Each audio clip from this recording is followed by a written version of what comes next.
নমস্কার, এন বাংলা সংবাদে আপনাদের সকলকে স্বাগত। এবার ইরানের আইআরজিসি কোর বাহিনীর পক্ষ থেকে আমেরিকার 18টি টেক কোম্পানির উপর সরাসরি হামলার হুমকি দেওয়া হয়েছে ইরানের বাহিনীর পক্ষ থেকে।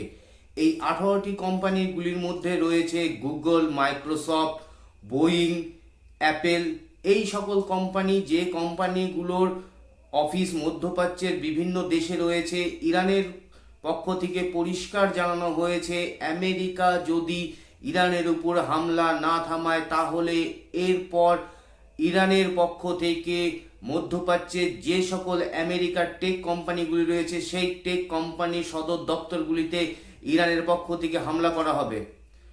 অর্থাৎ যুদ্ধের পরিস্থিতি এখন এমন একটা জায়গায় গিয়ে দাঁড়িয়েছে যেখানে আজকে যুদ্ধের প্রায় 30 দিন অতিক্রান্ত হতে চলেছে, তারপরেও ইরান ক্রমাগত আমেরিকার সঙ্গে যুদ্ধ লড়ে যাচ্ছে এবং ডোনাল্ড ট্রাম্প প্রশাসনের পক্ষ থেকে ইরানকে আগামী 6 এপ্রিল পর্যন্ত সময় দেওয়া হয়েছে। আমেরিকার পক্ষ থেকে জানানো হয়েছে ইরান যদি 6 এপ্রিলের মধ্যে আমেরিকা যে 15টি শর্ত দিয়েছে সেই 15টি শর্ত মেনে যদি ইরান স্যারেন্ডার না করে তাহলে এরপরে আমেরিকার পক্ষ থেকে ইরানের যে বিভিন্ন যে পাওয়ার প্ল্যান্ট রয়েছে সেই পাওয়ার প্ল্যান্টের উপর হামলা করা হবে এবং ইরানের যে ওয়াটার রিফাইনারি যেগুলো রয়েছে, যেখানে সমুদ্রের জল রিফাইন করে ইরানের পক্ষ থেকে পানীয় জলে পরিণত করা হয়, সেই ওয়াটার রিফাইনিংগুলোর উপরেও আমেরিকার পক্ষ থেকে আক্রমণ করা হবে। এই আক্রমণের পরিবর্তে ইরানের পক্ষ থেকে জানানো হয়েছে যে মিডিল ইস্টে আমেরিকার যে সকল আইটি কোম্পানিগুলোর দপ্তর রয়েছে, এই আইটি কোম্পানিগুলো যার মাধ্যমে দক্ষিণ এশিয়া এবং এশিয়ার কিছু অংশে ইন্টারনেট এবং বিভিন্ন রকমের যে পরিষেবাগুলো, যেরকম মাইক্রোসফট যে পরিষেবা দেয় কম্পিউটারের ক্ষেত্রে, অ্যাপেল মোবাইলের ক্ষেত্রে, এই ধরনের যে পরিষেবাগুলো রয়েছে, ইরান যদি সেই মধ্যপ্রাচ্যে আমেরিকার এই বড় বড় টেক কোম্পানিগুলোর উপর হামলা করে তাহলে পরে ইন্টারনেট পরিষেবা এবং বিভিন্ন রকম পরিষেবা ব্যাহত হতে পারে। কিন্তু আমেরিকা তার শর্তে একদম দাঁড়িয়ে রয়েছে যে না, ইরানকে যে আমেরিকা 15টি শর্ত দিয়েছে সেই 15টি শর্ত মেনেই ইরানকে সারেন্ডার করতে হবে।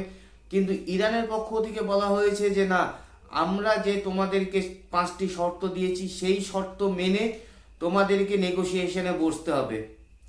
এমনও তো পরিস্থিতিতে যদি ইরানের পক্ষ থেকে এই আইটি কোম্পানিগুলোতে হামলা করা হয় তাহলে পরে দক্ষিণ এশিয়ায় এবং মধ্যপ্রাচ্যের যে সকল দেশগুলিতে এই আইটি কোম্পানিগুলো পরিষেবা দিয়ে থাকে সেইখানে পরিষেবা বিঘ্নত হবে, ইন্টারনেটের সমস্যা তৈরি হতে পারে।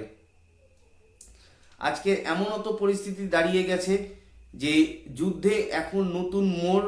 ইরানের পক্ষ থেকে আশঙ্কা করা হচ্ছে যে এই সকল আইটি কোম্পানিগুলো সরাসরি আমেরিকাকে ইরান যুদ্ধে সাপোর্ট করছে। তারা বিভিন্ন রকমভাবে হাইটেক টেকনোলজি স্যাটেলাইটের মাধ্যমে pin point time zone American সেনার কাছে তারা সরবরাহ করছে, যার ফলে আমেরিকার সেনার পক্ষ থেকে নির্ভুল এবং সঠিক হামলা করা হচ্ছে ইরানের উপর। এই পরিস্থিতি এখন দাঁড়িয়ে গেছে। দেখুন, এখন আমেরিকার ইগোতে দাঁড়িয়েছে। আমেরিকার পক্ষ থেকে সরাসরি যুদ্ধ থেকে তারা বেরিয়ে আসতে পারবে না, কারণ আমেরিকার এটা ইগোর ইস্যু হয়ে গেছে। দ্বিতীয় নম্বর কথাও, এই যুদ্ধতে বিপুল পরিমাণে আর্থিক ক্ষতিগ্রস্ত হয়েছে আমেরিকা। এই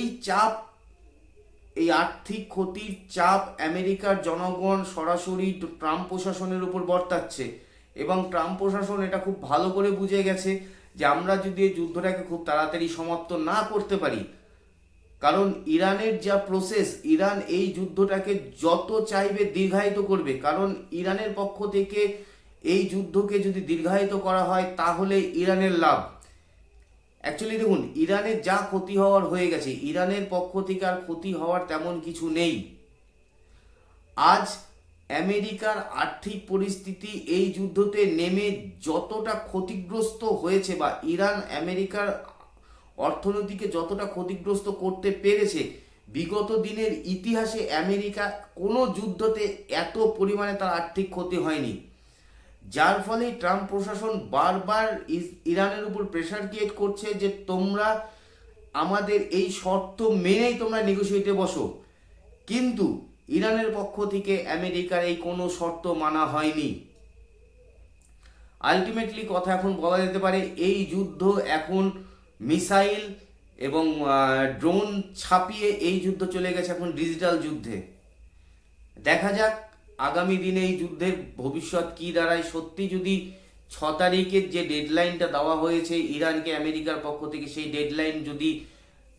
ডেডলাইনের মধ্যে ইরান যদি স্যারেন্ডার না করে বা ইরান যদি আত্মসমর্পণ না করে আমেরিকার কাছে, তাহলে আমেরিকার পক্ষ থেকে পরবর্তী কী স্টেপ নেওয়া হয় সেই বিষয়ে আমাদের নজর অবশ্যই থাকবে। আর আমাদের এই ভিডিওটি যদি ভালো লেগে থাকে তাহলে অবশ্যই চ্যানেলটিকে সাবস্ক্রাইব করে আমাদের সঙ্গে থাকুন। ভালো থাকুন, সুস্থ থাকুন।